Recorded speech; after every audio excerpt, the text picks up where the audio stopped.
요한일서 4장 7절에서 12절 말씀을 함께 봉독하시겠습니다. 사랑하는 자들아, 우리가 서로 사랑하자. 사랑은 하나님께 속한 것이니 사랑하는 자마다 하나님으로부터 나서 하나님을 알고 사랑하지 아니하는 자는 하나님을 알지 못하나니 이는 하나님은 사랑이심이라.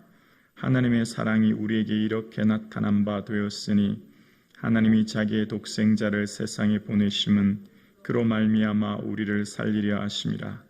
사랑은 여기 있으니 우리가 하나님을 사랑한 것이 아니요 하나님이 우리를 사랑하사 우리 죄를 속하기 위하여 화목제물로 그 아들을 보내셨습니다. 사랑하는 자들아, 하나님이 이같이 우리를 사랑하셨은즉 우리도 서로 사랑하는 것이 마땅하도다. 어느 때나 하나님을 본 사람이 없으되 만일 우리가 서로 사랑하면 하나님이 우리 안에 거하시고 그의 사랑이 우리 안에 온전히 이루어지느니라. 아멘. 할렐루야. 아멘. 오늘 예배의 자리를 허락하신 하나님께 감사드립니다. 이 한 주간 예수님의 주시는 기쁨이 충만하기를 주님의 이름으로 축복합니다. 아멘. 사랑하면 알게 되고 알게 되면 보이나니 그때 보이는 것은 전과 같지 않으리라.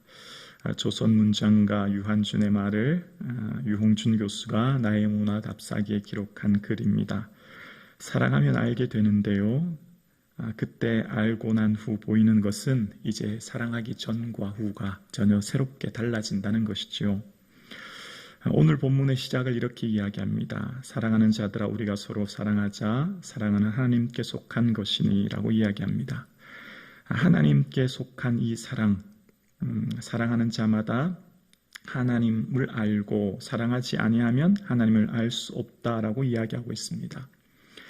세상에 많은 사랑이 있는데 어떤 연인과의 사랑, 그래서 사랑해서 부부가 되는 그런 사랑이 있죠. 이런 사랑은 하나를 주면 하나를 받고 서로 사랑하는 이 평등의 관계의 사랑이 아닌가 생각합니다.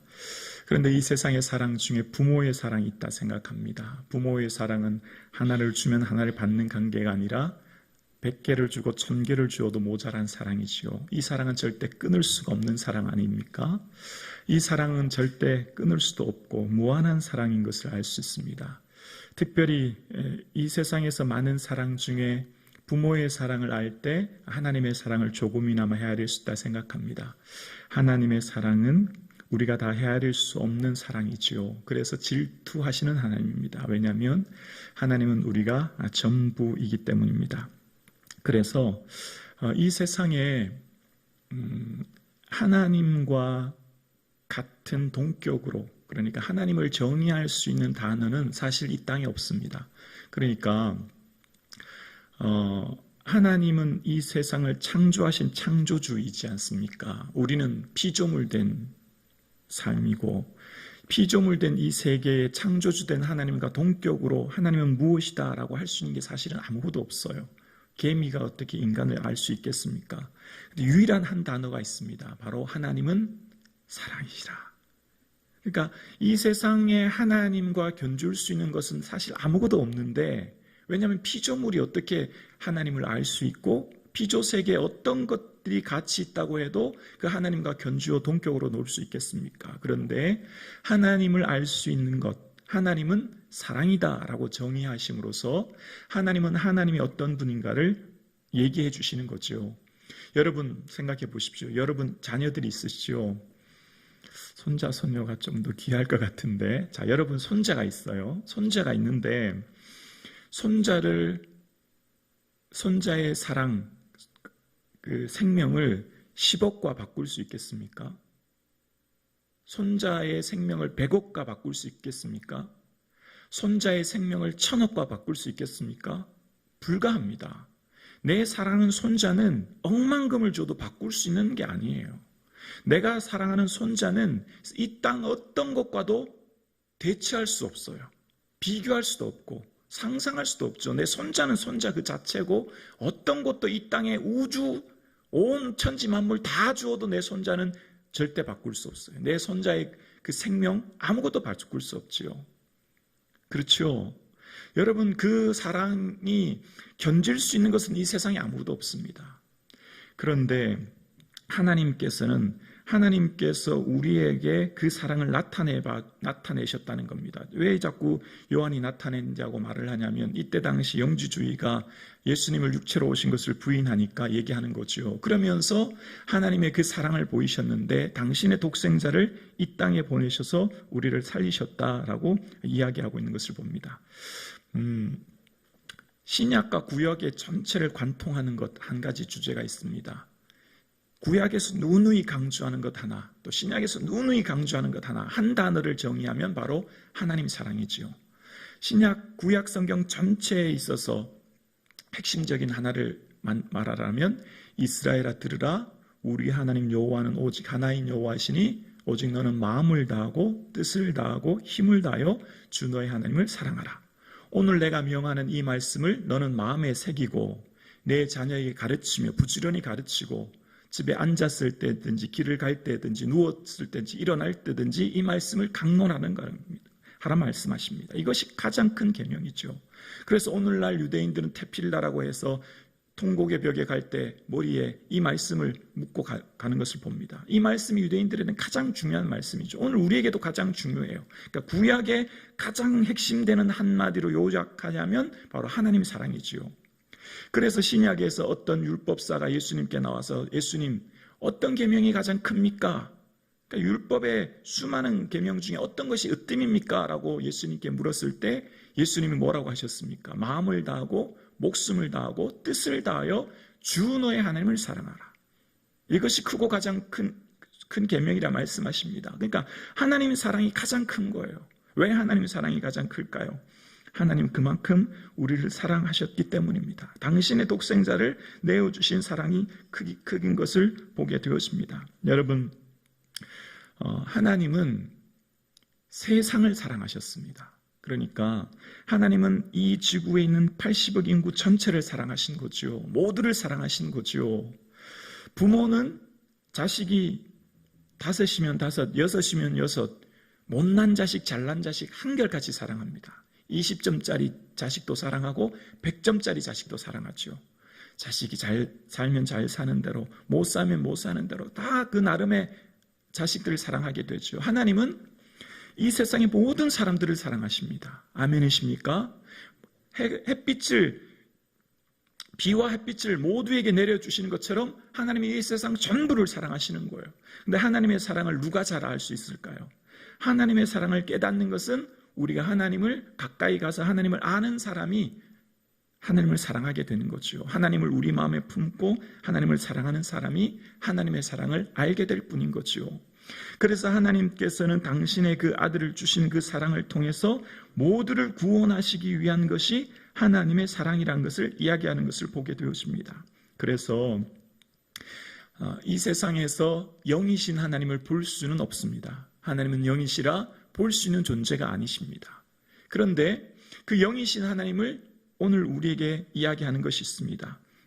바로 어느 때나 12절에 보면 어느 때나 하나님을 본 사람이 없으되 만일 우리가 서로 사랑하면 하나님이 우리 안에 거하신다라고 말씀하십니다.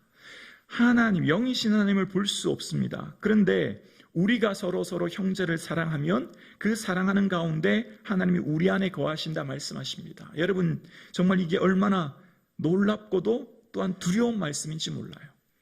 천지를 창조하신 만물의 창조주이신 주님이 우리 안에 거하신대요. 그 사랑 안에 우리가 거하게 되어지는데 이것이 또한 얼마나 두려운 말씀인지 모릅니다. 하나님, 지금 나와 함께 동행하고 계시니, 내 모든 일거수일투족을 보고 계시니, 내 모든 삶을 살피고 계시니 두려울 수밖에 없습니다. 그래서 내가 하나님을 항상 내 앞에 모시며 그가 내 우편에 계심으로 내가 두렵지 않았단